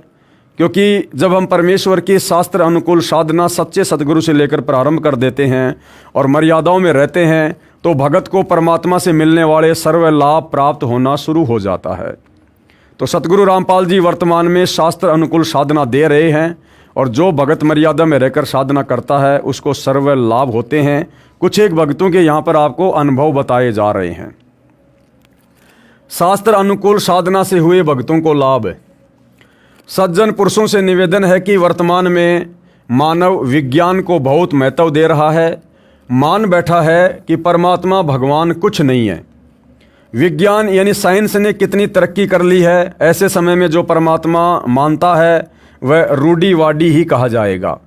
ऐसा मानना है वर्तमान में अधिक पढ़े लिखों का, परंतु उनकी ये बहुत बड़ी भूल है। जब तक पूर्व जन्म के पुण्य हैं तब तक तो किसी को मत मानो, परंतु जिस समय पूर्व के पुण्यों की चार्ज बैटरी डाउन होगी तब पता चलेगा भगवान है कि नहीं। कोई भी औषधि वह उसमें जो गुण है वह परमात्मा का दिया हुआ है। औषधि या वैद्य परमात्मा से अधिक सर्वशक्तिमान नहीं है। वर्तमान में MBBS MS फिर ऊपर CMO जो विज्ञान की चरम सीमा है, उन्होंने क्या अनुभव किया? यहाँ विज्ञान असफल है तथा भगवान सफल है। कृपया पढ़िए वैज्ञानिकों के श्रीमुख कमल से भगवान की महिमा। अब यहाँ पर एक भगत हुए हैं डॉक्टर ओम प्रकाश CMO। ये हरियाणा में CMO के पद पर थे और किस प्रकार से ये स्वयं दुखी थे और इनकी जो धर्मपत्नी थी उसको भी आँखों की समस्या थी, जबकि ये तो बहुत बड़े डॉक्टर थे। लेकिन सतगुरु रामपाल जी की शरण में आने के बाद इनको जीवन दान मिला। और क्या कुछ इन्होंने अपने अनुभव में, अपने इंटरव्यू में बताया है। पूर्ण परमात्मा साधक को भयंकर रोग से मुक्त करके आयु बढ़ा देता है। भगत डॉक्टर ओम प्रकाश हुड्डा CMO का प्रमाण ऋग्वेद मंडल 10 सूक्त 161 मंत्र 1, 2 तथा 5, जिसमें परमेश्वर कहता है कि यदि किसी को प्रत्यक्ष या गुप्त रोग हो जाए, चाहे 6 रोग तपेदिक हो, उसे भी मैं ठीक करता हूँ। तथा यदि किसी रोगी व्यक्ति की प्राण शक्ति क्षीण हो चुकी हो, जिसकी आयु शेष ना रही हो, उसे जीवन प्राणों की रक्षा करूं तथा उसकी आयु 100 वर्ष प्रदान कर दूं, सर्व सुख प्रदान करूं। मंत्र 5 में कहा कि हे पुनर्जीवन प्राप्त प्राणी, तू सर्व भाव से मेरी शरण ग्रहण कर। यदि पाप कर्म दंड के कारण तेरी आंखें भी समाप्त होनी हो, तो मैं तुझे पुनः आजीवन आंखें दान करूं, तुझे रोग मुक्त करके सर्व अंग प्रदान करूं तथा तुझे प्राप्त हूं अर्थात मिलूं। अब ये दोनों ही प्रकार की बीमारियां भाइयों और बहनों CMO डॉक्टर ओम प्रकाश हुड्डा के परिवार में, यानी डॉक्टर ओम प्रकाश हुड्डा का जीवन समाप्त होना था, उनकी आयु शेष नहीं थी, उनकी मृत्यु होनी थी। सतगुरु रामपाल जी ने उनकी आयु में वृद्धि की और उसकी पत्नी जिसको आंखों में समस्या थी, परमात्मा ने उसको आंखें दान की, अर्थात उनकी आंखों को परमेश्वर ने अपने आशीर्वाद से ठीक किया। परमात्मा कहते हैं जम जोरा जहां से डरे, जम यानी काल, जोरा यानी मौत, और मिटे कर्म के लेख, भाग्य में लिखा लेख भी सच्चे सतगुरु की शरण में आने से समाप्त हो जाता है। और अदली असल कबीर है, यानी न्यायकारी परमात्मा वास्तव में कबीर जी हैं, जो कुल के सतगुरु एक, वही सारे कुल के, सारी सृष्टि के सतगुरु हैं, मालिक हैं, स्वामी है। उपरोक्त पंक्तियां मेरे जीवन में पूर्ण रूप से सत्य घटित हुई। मैं Bhagat doctor Om Prakash Hooda CMO MBBS MS eye specialist 18A circular road Rohtak में रहता हूं और मेरा मोबाइल नंबर 9813045050 है। भाइयों और बहनों, वर्तमान में ये नंबर हो सकता आपको ना मिले, क्योंकि 2014 बरवाला कांड के बाद जिस डॉक्टर ओम प्रकाश हुड्डा को परमात्मा ने शरण में लेकर जीवन दान दिया था, वो ओम प्रकाश हुड्डा 2014 बरवाला कांड के बाद सतलोक आश्रम मैनेजमेंट हरियाणा के कुकर्मों में शामिल था, अर्थात मर्यादा तोड़ चुका था, जिस कारण से डॉक्टर ओम प्रकाश हुड्डा की पुनः मृत्यु हो चुकी है। वो संसार छोड़कर जा चुके हैं, अतः फिलहाल आपकी उनसे बात नहीं हो पाएगी। क्योंकि परमात्मा ने किसी को एक बार जीवन दान दे दिया तो ये मतलब थोड़ी है कि बाकी वो बकवाद करेगा तो उसको परमात्मा ऐसे ही रखेगा। भैया, वो परमात्मा सत्य का साथी है। जिसकी उम्र परमात्मा एक बार बढ़ा देता है, उस भगत ने तो सोच समझ के कदम रखना चाहिए, फूक फूक के, कि नादान, अगर तेरे से दोबारा जरा भी गलती हुई तुझे परमात्मा माफ नहीं करेगा। तो डॉक्टर ओम प्रकाश हुड्डा की वर्तमान में मृत्यु हो चुकी है। मेरा जन्म 12 अप्रैल 1953 को गांव किलोई जिला रोहतक में हुआ। मेरी 5वीं से 12वीं कक्षा तक की पढ़ाई DAV स्कूल व DAV कॉलेज अमृतसर में हुई। अमृतसर में मेरे बड़े भाई लाइब्रेरियन के पद पर DAV स्कूल में कार्यरत थे। वहाँ के जानकार लोग उन्हें मास्टर जी तथा मुझे प्यार से छोटे मास्टर जी कहते थे। तो भाइयों और बहनों, छोटे मास्टर जी डॉक्टर ओम प्रकाश हुड्डा की आत्मकथा हम खुद उन्हीं की जुबानी वीडियो में सुनते हैं, उसके बाद फिर हम इस पुस्तक में आगे बढ़ेंगे। सुनिएगा। क्या नाम है जी आपका? सर, मेरा नाम ओम प्रकाश दास है। वैसे मुझे जो है सरकारी तौर पे जो नौकरी में मेरा नाम दर्ज है वो ओम प्रकाश हुड्डा के नाम से है, OP Hooda, doctor OP Hooda. तो डॉक्टर साहब, आप कहाँ कहाँ आपने नौकरी की? सर, मैंने जो है जब मेडिकल अफसर के तौर पे मैंने बुटाना नौकरी ज्वाइन की थी। उसके बाद मेरी पानीपत डिस्ट्रिक्ट में है मैं रहा 2-2.5 साल। उसके बाद मैं सोनीपत मेडिकल सुपरिटेंडेंट की पोस्ट पे आया और उसके सोनीपत से मैं यमुनानगर में CHC नाहरपुर है 4.5 साल वहाँ रहा। नाहरपुर से मेरी बदली जो है बिलासपुर जिला यमुनानगर में ही जो है बदली हुई। वहाँ से मैं CHC डीघल आया 2005 दिसंबर में। और CHC डीगल से मेरी प्रमोशन हुई CMO झज्जर की जो है, और 2 साल 1 महीना में CMO झज्जर रहा।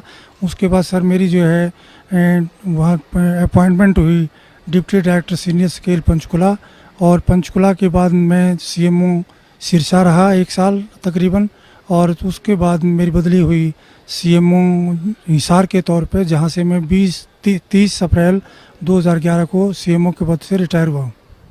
ये डॉक्टर साहब संत रामपाल जी महाराज के शरण में कैसे आए? संत रामपाल जी महाराज की शरण में मैं ऐसे आया कि मेरी पोस्टिंग 1998-99 में कुरुक्षेत्र रही। तो और मेरी पत्नी जो है वो टीचर थी नर्सिंग कॉलेज में सोनीपत। तो एक दिन हमारे घर जो है किसी बच्ची का आना हुआ जो 12वीं क्लास में पढ़ती थी। तो बच्ची ने ये नानी जी को ये बताया कि नानी जी मैं सोमवार को आई तब भी आपका व्रत था, मंगलवार को आई तब भी आपका व्रत था, शुक्रवार को आई तब भी आपका व्रत था। तो मैं आपकी इतनी पूजा पाठ का एक कैप्सूल बना दूं, क्योंकि इतने व्रत उपवास आप रखोगे तो आप बहुत कमज़ोर हो जाओगे। तो मेरी धर्मपत्नी ने कहा कि बेटी बना देना। तो उस बिटिया ने कहा कि संत रामपाल जी महाराज का सत्संग हर तीसरे संडे को सोनीपत में होता है, और आपको इस संडे को, तीसरे संडे को मैं आपको लेके जाऊंगी। तो मेरी धर्मपत्नी ने पहले सत्संग में ही मालिक का नाम ले लिया, और नाम लेकर कुरुक्षेत्र आ गई। कुरुक्षेत्र आने के बाद मुझे बताया तो मैं जो हूँ थोड़ा सा ये भौचक्का रह गया कि मेरे पूछे बगैर कैसे ले लिया। तो मैं राधा स्वामी डेरा सत्संग ब्यास में चला गया, और पीछे 2 घंटे बाद मेरी पत्नी वहाँ पहुँच गई। और उसके बाद जो है हम वहाँ का सत्संग सुना। तो सत्संग पहले भी सुने थे, लेकिन वहाँ मेन डेरे पे ये देखा कि कोई उनका जो प्रवर्तक है, गुरु है, वो सत्संग नहीं करता, वहाँ तो सीढ़ी चला दी जाती है। उसके बाद में हम वापस आ गए, और फिर मैंने संत रामपाल जी महाराज के हर तीसरे संडे को सत्संग सुने 5-6। और तब मेरी पत्नी ने, जब मैंने नाम नहीं लिया तो मेरे घर में जो है 3 दिन का गुरु ग्रंथ साहब का जो पाठ रखवा दिया, जो गरीबदास जी का ग्रंथ कहते हैं। तो कबीर परमेश्वर की वाणी है जो कि तुम उसमें। तो संत रामपाल जी महाराज जो है 25 तारीख को भोग लगाने के लिए उस पाठ को आए, और मैंने 25 दिसंबर 1999 को संत रामपाल जी महाराज से जो है नाम दान लिया। उस दिन के बाद मालिक की दया है, मैं मालिक के चरणों में ही जो लगा हुआ हूँ। डॉक्टर साहब जो भक्ति आपके पूज्य गुरुदेव संत रामपाल जी महाराज ने दी है, उस भक्ति से आपको क्या लाभ मिला? सर जो मेरे पूज्य गुरुदेव संत रामपाल जी ने जो भक्ति दी है, उसके दौरान मालिक ने एक वाणी का उल्लेख करते थे कि जम जो राजा से डरे मिटे कर्म के लेख, अदली अदल कबीर हैं कुल के सतगुरु एक। तो मेरे जीवन के अंदर ये वाणी जो है बिल्कुल जो कि तो खरी उतरती है, क्योंकि मैं कलोई गांव में रोहतक ज़िला में पैदा हुआ था, और मेरी डेट ऑफ बर्थ 12/4/1953 है। और मैं 5वीं क्लास में अमृतसर चला गया था, और वहाँ पे पवित्र हरमंदिर साहिब के ही नकल पर जो है हिंदुओं का जो है दुर्गाना टेम्पल है। तो उस दुर्गाना टेम्पल में जो हूँ एक सेवक था, बहुत बूढ़ा व्यक्ति, वो ज्योतिषिया काम भी करता था। तो उन्होंने मुझे कहा, मेरे बड़े भाई को जैसे जो है मास्टर जी कहते थे, तो मुझे छोटे मास्टर जी कहा करते थे कि छोटे मास्टर जी इधर आओ।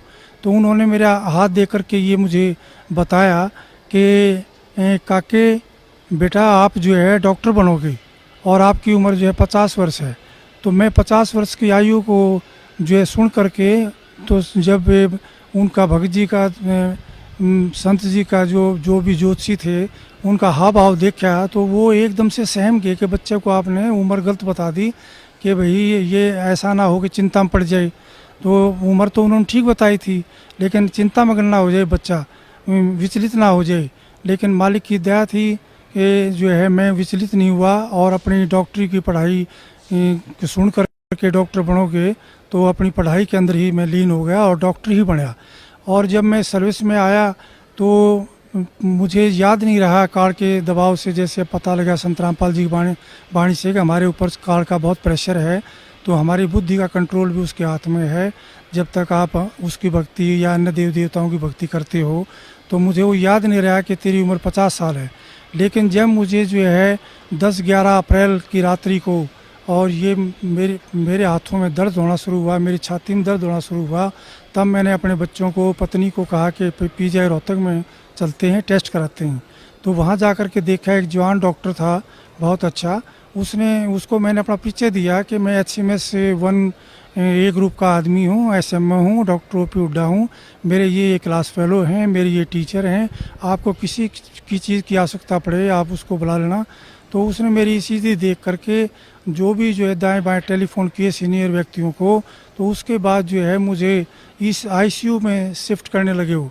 तो मुझे पता लग गया कि जो है भाई मेरे को कोई बहुत गंभीर बीमारी है। लेकिन संत रामपाल जी महाराज ने बता रखा था सत्संगों के दौरान कि जब भी तुम्हारे ऊपर कोई विपत्ति आ जाए तो तुरंत आप उसी टाइम जो है, यदि प्रथम मंत्र मिला हुआ है तो प्रथम मंत्र, और दूसरी स्टेज का सतनाम मिला हुआ है तो सतनाम, और सार नाम मिला हुआ है तो सार नाम उच्चारण करना शुरू कर देना। तो मैंने परमात्मा की, संत रामपाल जी की कृपा से वैसा ही शुरू कर दिया था। और मुझे जो है ये ऐसा महसूस नहीं हो रहा था कि मैं वाकई में ही इतना गंभीर बीमार हूँ जो मुझे ICU में शिफ्ट किया जा रहा है। लेकिन जो है वहाँ पे 1.5-2 घंटे बाद जो है अचेतन अवस्था में मैं चला गया।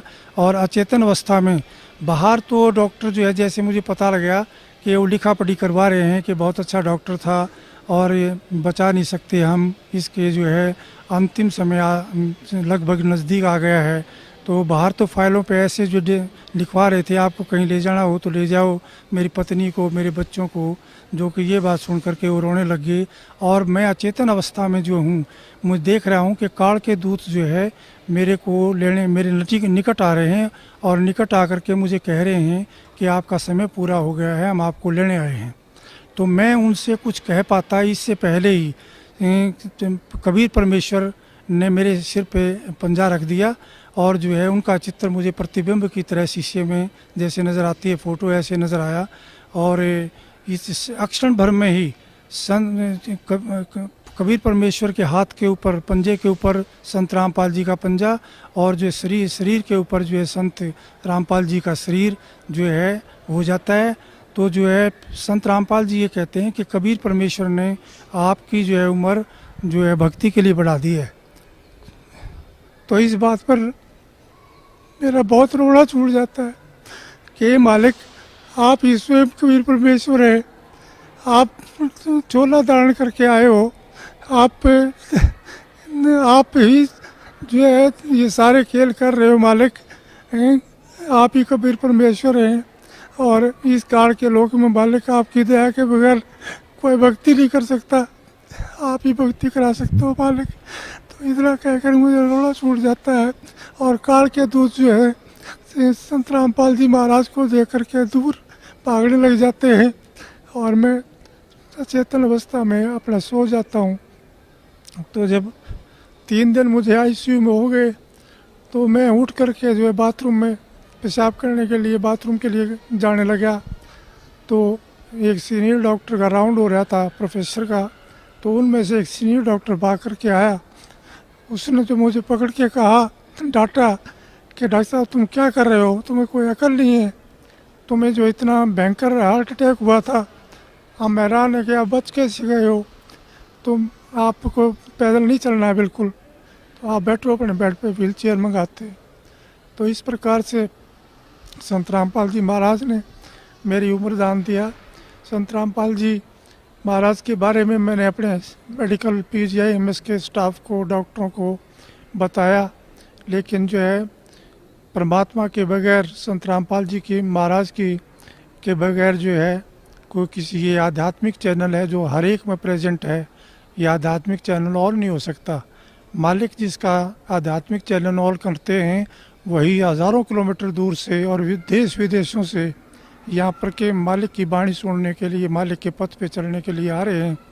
तो मालिक की जैसे वाणी है, मुझे ये भी मैं उनको अपने कर्मचारी अधिकारियों को सुना करता था कि मासा घटे ना तिल बढ़े, विद ना लिखी जो लेख, और साचा सतगुरु मेट कर ऊपर मार दे मेघ।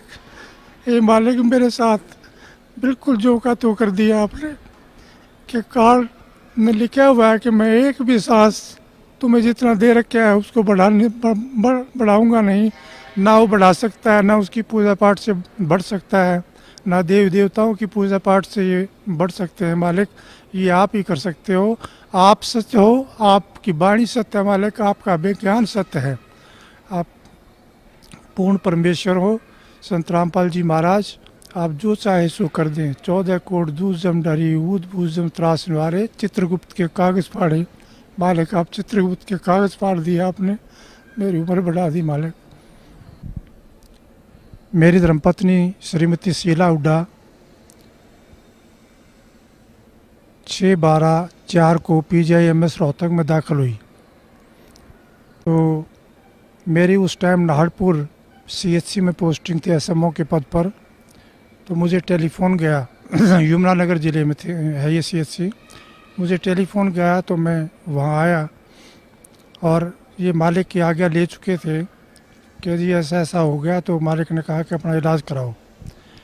तो मेरी पत्नी को वहाँ मैं आया, मैंने देखा स्पेशल वार्ड मिला हुआ था।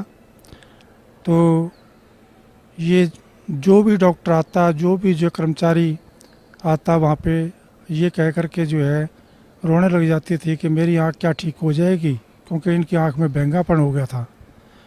तो उस बैंगनपन की वजह से जितने भी डॉक्टर आते वो यही कह करके जाते कि हमारे बस की बात नहीं है। जैसे आई डिपार्टमेंट से दाखिल हुए थे तो आई डिपार्टमेंट वालों ने कहा कि हमने सारे टेस्ट करा लिए हैं, आप न्यूरोलॉजी वालों को दिखाओ। न्यूरोलॉजी वालों को दिखाते रहे, उन्होंने कहा कि कोई भी डिफेक्ट नहीं है, इनका MRI, कैट स्कैन, अल्ट्रासाउंड सब कर लिया हमने, तो हमें कोई डिफेक्ट नज़र नहीं आता है। और मैं खुद स्वयं जो आई सर्जन हूँ, MSMD डॉक्टर हूँ, तो आँखों के ऑपरेशन जो मैंने बहुत किए हैं। तो मैं भी हैरान था कि कोई भी जब डिफेक्ट नहीं है किसी में चीज़ में, तो ये ठीक क्यों नहीं हो रही हुई है, दवाई क्यों नहीं लग रही है। तो इस प्रकार से वो लगभग जो है 7-8 दिन जो है इधर से उधर स्पेशलिस्टों की जो है राय लेते रहे और हार कर उन्होंने जो कहा कि आपने कोई ऑल इंडिया या किसी अन्य स्थान पर दिखाना है तो दिखा लो, और ये पता नहीं ठीक होगी कि नहीं होगी, हमारी समझ में जो है इनकी बीमारी नहीं आई है। तो उसके बाद जो है ये संत रामपाल जी का सत्संग था बरवाला में, क्योंकि करौथा में भी सत्संग करते थे। ये 14 दिन के बाद जो यहाँ एक सत्संग यहाँ बरवाला में मालिक का होता था, संत रामपाल जी महाराज का। तो ये बस में बैठ कर के हमें बता करके कि मैं वहाँ जा रही हूँ, और ये बस में बैठ कर के यहाँ आई। और संत रामपाल जी महाराज सतगुरु से जो है के चरणों में बैठकर तो रोते हुए उन्होंने बताया कि मालिक देखो मेरी आँख ठीक नहीं हो रही है, डॉक्टर ने जवाब दे दिया है, आप ही मालिक, आप उम्र बढ़ा सकते हो, तो आप क्या नहीं कर सकते मालिक। तो मालिक ने कहा कि मेरी तरफ देखो कि मैं कितने नज़र आता हूँ, आप 2 नज़र आते हो मालिक। दोबारा जो है नीचे करके गर्दन इन्होंने चरणों की सेवा करते टाइम दोबारा मालिक ने कहा देखो कितने नज़र आता हूँ मैं, मेरा 2 नज़र आते हो मालिक, मैं झूठ नहीं बोलूँगी। फिर तीसरी बार मालिक ने कहा कि अब देखो आप। तो मालिक ने जो है सिर पे हाथ रखा हुआ था, तो माँ ये कहने लगी मालिक एक नज़र आते हैं बिल्कुल, मैं बिल्कुल ठीक हो गई हूँ मालिक। तो ऐसे दयालु है परमात्मा, सतगुरु जो चाहे सो करिए, 14 कोट दूर जम डरी। ये मालिक आपकी वाणी सत्य, आप सत्य, आपने वाणी में बताया मालिक कि जय सतगुरु मिलते नहीं जाते यम के द्वार, यम द्वारे में दूत सब करते खींचा तान, उन तक वो ना छूटता फिरता चाँदों खान, चारों खाने में भरम था कबू न लगता पार, सो फेरा सब मिट गया मेरे सतगुरु के दरबार। हे मालिक, मालिक आपने बड़ी दया करी, आपने जो है मेरी उम्र बख्शी। लेकिन मालिक के दरबार में आने से ये एक सच्ची भक्ति है, और सच्चे पुरुष हैं और सत्पुरुष हैं, और ये स्वयं कबीर परमेश्वर ही आए हुए हैं चोला बदल करके। तो ये जो चाहे सो कर दे। तो मालिक ने हमें ऐसा सच्चा ज्ञान दिया है जो धरती के ऊपर कहीं भी उपलब्ध नहीं है। क्योंकि मैं अपने परिवार सहित, बच्चों सहित जो है, पहले हमारी समाजी तो थे ही क्योंकि रोहतक जिले से बिलोंग करते थे, और डीएवी स्कूल डीएवी कॉलेज में मैं पढ़ा। उसके बाद जो है हमने जैन मुनियों का नाम लिया। उसके बाद हम ब्रह्म कुमारी आश्रम में भी माउंट आबू गए, उनका भी 1.5-2 साल नाम लिया। उसके बाद जो है एक हमने साईं जी पंजाबी गुरु थे 80 साल के, 10 साल तक वो बनाए। उसके बाद संत रामपाल जी महाराज मिले, तो ये पता लगा कि उनके पास तो कोई भक्ति मार्ग था ही नहीं, कोई मंत्र है ही नहीं, कोई प्रमाण ही नहीं उनके पास। जो संत रामपाल जी महाराज ने हमें जो है सत मंत्र बताए हैं, प्रथम स्टेज के, द्वितीय स्टेज के सतनाम और सार नाम, वो सारे प्रमाणित हैं। गुरुओं की तो भरमार है देश के अंदर, दुनिया के अंदर। सतगुरु वही है जो सच्ची सच्ची बात बताए परमेश्वर के बारे में, इस जीवन में भी सुख दे और जो है हमें मोक्ष भी दे, सतलोक के रास्ते पर चलाए। सतनाम दे करके, सारनाम दे करके, प्रथम मंत्र दे करके, ये मालिक बड़ी दया करी, मालिक बड़ी दया करी, रजा बख्शना मालिक। ऐसे ही इस काल के लोक में भक्ति एक पल भी नहीं कर सकता मालिक, आप ही करवा रहे हैं जो कुछ, आपकी ही दया है संत रामपाल जी महाराज। दया रखना मेरे ऊपर और मेरे परिवार के ऊपर मालिक। तो भाइयों और बहनों, आपने डॉक्टर ओम प्रकाश हुड्डा जी का इंटरव्यू सुना, किस प्रकार से वो तकलीफ में थे और उनका जीवन शेष नहीं था, हॉस्पिटल में एडमिट थे, उन्हें भी आभास हो गया था कि मेरा जीवन अब शेष नहीं है, लेकिन सतगुरु रामपाल जी के आशीर्वाद से उनको पुनर्जीवन मिला। और परमात्मा कहते कि मैं जिसको पुनर्जीवन देता हूँ तो कम से कम 100 वर्ष तक उसकी आयु को बढ़ाता हूँ, यदि वो मर्यादा में रहकर भक्ति करने का वादा करे तो वैसे तो डॉक्टर ओम प्रकाश हुड्डा जी ने, जो कि पुनर्जीवन प्राप्त थे, उनको 100 वर्ष तक जीना था, परंतु भाइयों और बहनों बीच में मर्यादा तोड़ दी, क्योंकि इन्होंने साध संगति का पता लगने के बाद भी सतलोक आश्रम मैनेजमेंट हरियाणा का साथ नहीं छोड़ा। और सतलोक आश्रम मैनेजमेंट हरियाणा, सतगुरु रामपाल जी का परिवार, ये तो भैया स्पेशल काल के द्वारा धरती पर भक्तों की मर्यादा तोड़वाने के लिए भेजे गए हैं। तो ओम प्रकाश हुड्डा जैसे हजारों भगत अपने जीवन से हाथ धो चुके हैं अभी तक। उसके बाद भाई और बहनों, इनकी पत्नी है भगतमती सुशीला की आंख ठीक करना।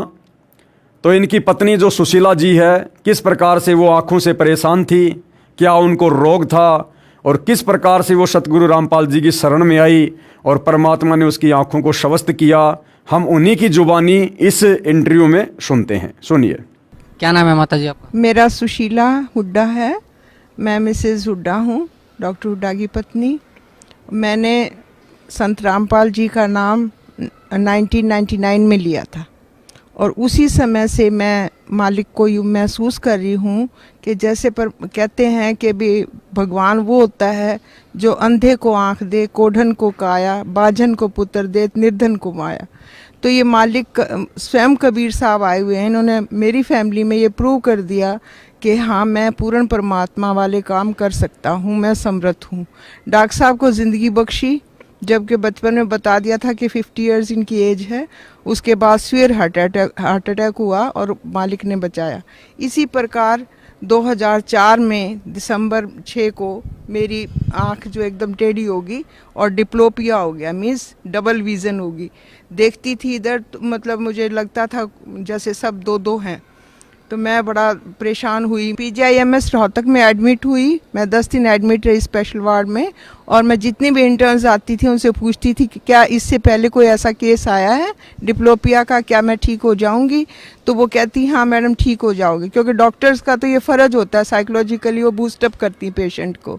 लेकिन मुझे नहीं लग रहा था कि मैं ठीक होंगी। सारी इन्वेस्टिगेशंस हो चुकी हैं, न्यूरोलॉजिस्ट को भी दिखा लिया, आई स्पेशलिस्ट को भी दिखा लिया, मेडिसिन वालों को भी दिखा लिया, मेरी इन्वेस्टिगेशन सारी नील हैं, और कैसे ठीक होगा? तो फिर 10वें दिन उन्होंने कहा कि आप छुट्टी ले जाओ, घर चले जाओ। फिर मैं यहाँ मालिक के पास आई, तो मालिक को मैंने कहा हे बंदी छोड़, इससे अच्छा मेरी मुक्ति करो, जब मुझे आपके दर्शन ही नहीं हो रहे मालिक, आप भी मुझे कहीं कहीं दिखाई दे रहे हो। तो परमात्मा ने मेरे सिर पे हाथ रखा और कहा इधर देखो। तो मैंने जैसे मालिक की तरफ देखा तो मैंने कहा इस पाक पवित्र स्थान पे खड़ी होकर मैं झूठ नहीं बोलूँगी, मुझे आप उतने ही दिख रहे हो 3-4 ही। फिर दोबारा बोले कि अब देखो, मैंने कहा उतने ही दिख रहे हो। फिर दोबारा मालिक ने जैसे हाथ रखा तो मेरे मालिक एक हो गए थे। तो मैंने कहा अब एक हो गए मालिक आप मुझे दर्शन अच्छी तरह से हो रहे हैं, ये पूर्ण परमात्मा है, कमी है तो अपने अंदर है। मालिक कहते हैं अपनी वाणी में कि साहिब के दरबार में कमी काहे की नाई, और हंसा मौज न पावता तेरी चूक चाकरी माही। हमारी अंदर चूक है, जैसा परमात्मा कहते हैं इतना मंत्र करना चाहिए वो हम नहीं कर पाते, उनके नियमों पे हम खरे नहीं उतरते हैं, तो ये कमी हमारी है। मालिक पूर्ण है और पूर्ण परमात्मा है, और मैं इतनी भक्ति कर चुकी थी, टूट चुकी थी, मुझे भगवान की तलाश थी। अर्ली एज में मेरे पेरेंट्स की डेथ हुई तो मैं ये सोचती थी, मैंने नर्सिंग प्रोफेशन इसलिए ज्वाइन किया कि मैं किसी की डेथ नहीं होने दूंगी, मैं इतनी सेवा करूंगी कि किसी के माँ बाप ना मरे। और मेरे ब्रदर मेरे से अगेंस्ट हो गए थे, मेरे फादर सर छोटराम के पीए थे, तू लड़की हमारी बेइज्जती करवाएगी, हमारी नाक कटवाएगी, तू ऐसे प्रोफेशन, तू जो कुछ मर्जी कर ले, ये मत कर। मैंने कहा नहीं, मैंने यही करना है। तो मैं जहाँ भी जिस पेशेंट के पास भी खड़ी होती थी उसकी जी जान से सेवा करती थी, और किसी की डेथ भी हो जाती थी तो उनको रिलेटिव्स के साथ ही रोने लग जाती थी, ये सोच के कि ये क्या ज़िंदगी है, इंसान पैदा होता है मर जाता है, इतना अजीज़ होता है, इतना प्यारा होता है, वो अलग हो जाता है, तो कैसी ज़िंदगी है ये। तो मुझे नहीं पता था कि ये ऐसा भी परमात्मा है जो कि जीवन मरण को भी ख़त्म कर देगा। अब मुझे ये पता चला परमात्मा कबीर साहब ही जो जन्म मरण को भी ख़त्म करते हैं, और ये वायदा भी करते हैं कि अमर करूँ सतलोक पठाऊँ, ताते बंदी छोड़ कहाऊँ।